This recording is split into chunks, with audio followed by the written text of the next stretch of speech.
Louisiana is the #1 user per capita of the H-2A migrant worker program. That's because farmers and ranchers cannot find enough local employees to do the demanding jobs in agriculture. That's why attorneys, farmers, and labor experts gathered in Port Allen for the Mid-South Labor Seminar organized by Louisiana Farm Bureau.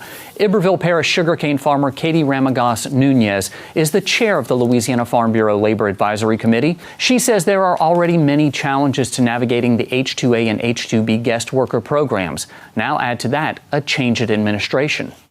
And I think the biggest takeaway from it is that it's still so new, and the fact that we don't have a Department of Labor secretary confirmed yet, that just gives a little bit more challenges, and it's kind of just we're in a waiting game until some of that gets played out and we see how they're going to handle some of these issues with H-2A and H-2B.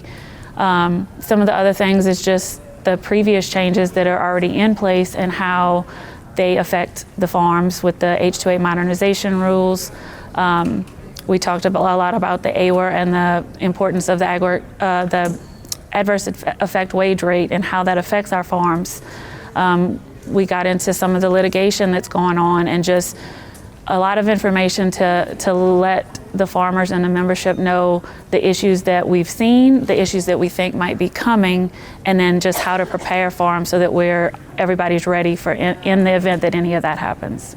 Attorney Brandon Davis brings more than 20 years of experience to the table in this field. He says the recently increased adverse effect wage rate remains a major concern for Louisiana farmers.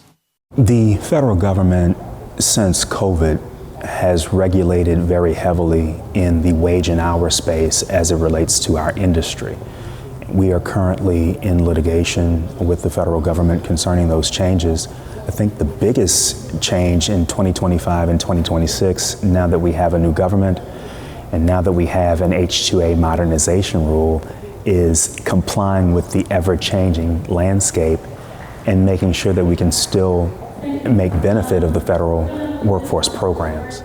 President Donald Trump nominated former Oregon Congresswoman Lori Chavez DeRemer to be the next Secretary of Labor. The Senate Committee on Health, Education, Labor, and Pensions advanced her nomination on February 27th.